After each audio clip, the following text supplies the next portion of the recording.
उदयपुर विकास प्राधिकरण की 3 आवासीय योजनाओं के तहत कुल 1109 आवासीय भूखंडों की ई-लॉटरी दक्षिण विस्तार सामुदायिक भवन में आयोजित की गई। इस प्रक्रिया में एल्गोरिदम आधारित सॉफ्टवेयर का उपयोग किया गया, जिससे पूरी पारदर्शिता सुनिश्चित हुई। स्वायत्त शासन मंत्री झाबर सिंह खर्रा, ग्रामीण विधायक फूल सिंह मीणा, संभागीय आयुक्त प्रज्ञा केवल रमानी और अन्य अधिकारी उपस्थित रहे। मंत्री ने इस प्रक्रिया को सुशासन का उत्कृष्ट उदाहरण बताते हुए सभी आवंटियों को शुभकामनाएं चेयरमैन दी। साहब, रमेश शिवाली साहब, मेरे यूडीए परिवार के सभी सदस्य, यहाँ उपस्थित उदयपुर एवं समस्त राजस्थान से उपस्थित सभी सबसे पहले तो मैं आज सभी को सुशासन दिवस की शुभकामनाएं देना चाहूँगा। आज एक बड़ा महत्वपूर्ण दिन है। बहुप्रतीक्षित ये लॉटरी थी। मुझे लगातार रोज़ कई मैसेजेस आ रहे थे कि कब ये लॉटरी ओपन होगी, किन कारणों से रुक रही है। तो कुछ हम इस व्यवस्था को इस तरीके से बनाना चाहते थे कि पूरी पारदर्शी रहे। जब तक हम लोग सेटिस्फाई नहीं हुए एक एक चीज़ को देख के कि अब सही हो रहा होगा, तब तक हमने इस लॉटरी को नहीं रखा था। आज ये लॉटरी इसलिए हमने रखी है।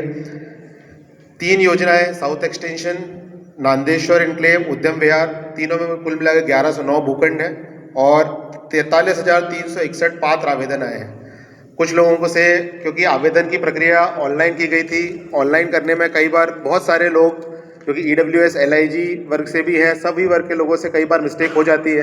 वो लोग अपने कुछ डेटा फिलिंग गलत कर देते हैं, तो उसके लिए भी हमने इस बार उनको समय दिया। ये पहली बार हमने उनको समय दिया कि आप लोग अपने आवेदन सही करें। उसमें 1100 लोगों ने लगभग अपने आवेदन भी सही करे। मंशा उदयपुर विकास प्राधिकरण की यही थी कि कोई भी व्यक्ति सिर्फ एक लिपि की त्रुटि के कारण इस लॉटरी से बाहर ना हो जाए, तो इस चीज़ का विशेष ध्यान रखा गया। फिर दूसरी बात यही थी कि लॉटरी ऑनलाइन सॉफ्टवेयर से होगी, तो हमने NIC का सॉफ्टवेयर यूज़ किया।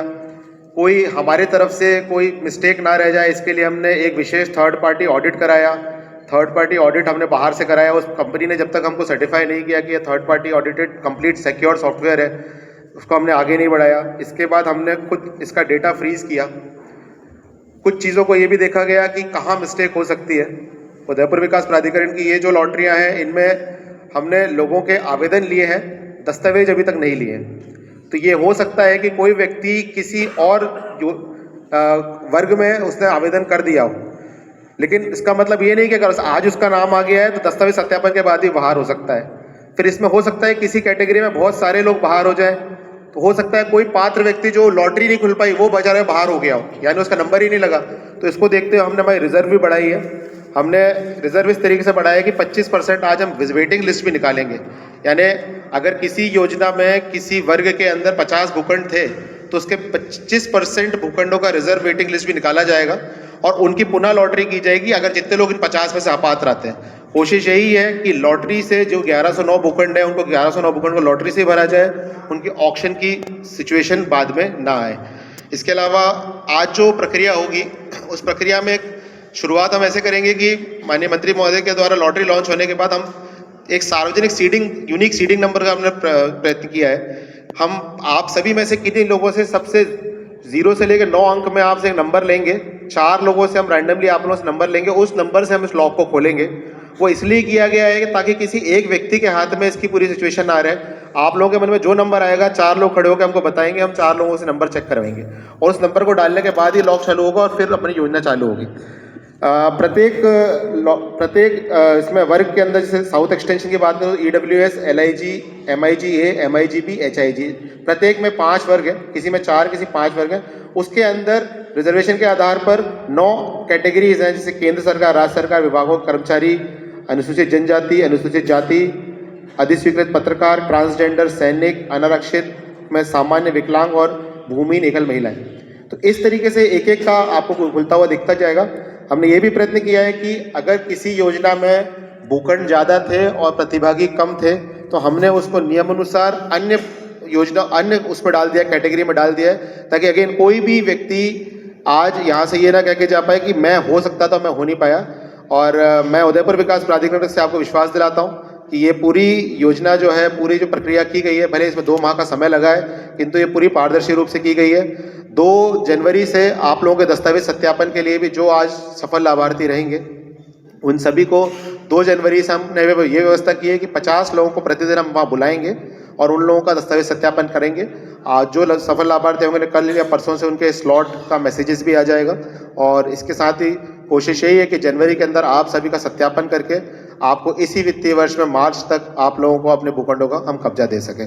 तो इसी मंशा के साथ मैं आप सबका पूरा स्वागत करता हूं और आज उम्मीद करता हूं कि यहाँ जो भी उपस्थित है वो सभी सफल आवेदक के ऊपर निकले। और इसी के साथ जय भारत। जी भाई साहब। उदयपुर विकास प्राधिकरण द्वारा समाज के विभिन्न आय वर्ग के लोगों को अपना उदयपुर शहर में आशियाना बनाने के इच्छुक लोगों के लिए 3 आवासीय योजनाओं का सृजन कर 1109 भूखंड आज ई लॉटरी के माध्यम से आवंटित किए जा रहे हैं। आदरणीय प्रधानमंत्री जी और माननीय मुख्यमंत्री जी दोनों का ये सोच है कि हर व्यक्ति के पास अपनी पक्की छत हो और शहरों का नियोजित तरीके से विकास हो। इसके लिए सरकारी स्तर पर चाहे विकास प्राधिकरण हो, चाहे नगर निगम हो, चाहे नगर परिषद हो, चाहे हमारा राजस्थान आवासन मंडल हो, उनके द्वारा योजनाएं नियोजित तरीके से सृजित की जा रही हैं। उसी के अंतर्गत आज इन 3 आवासीय योजनाओं के भूखंडों की ई लॉटरी निकाली जा रही है। सर, ये छोटी छोटी यूआईटी जितनी बनी है राजस्थान में, क्या उनमें भी इस तरह की आवासीय योजना लाने का आपका कोई प्लान? बिल्कुल, हमने इसीलिए सभी शहरी निकायों का सीमा विस्तार किया था ताकि उनके परिक्षेत्र में उन्हें भूमि उपलब्ध हो जिस पर वो अपने आवश्यकता के अनुसार, मांग के अनुसार आवासीय योजनाएं सृजित करें। एक सर, पार्षदों के चुनाव के लिए आपने कोई प्रस्ताव भेजा एजुकेशन पर उनकी योग्यता? हाँ बिल्कुल, हमने शैक्षणिक योग्यता निर्धारित करने के लिए माननीय मुख्यमंत्री जी को आग्रह भेजा है। क्या उसमें रख रहा है? सामान्यतः ये मानो कि हाई सेकेंडरी। अच्छा, उत्तीर्ण होना ही चाहिए ये चुनाव लड़ना।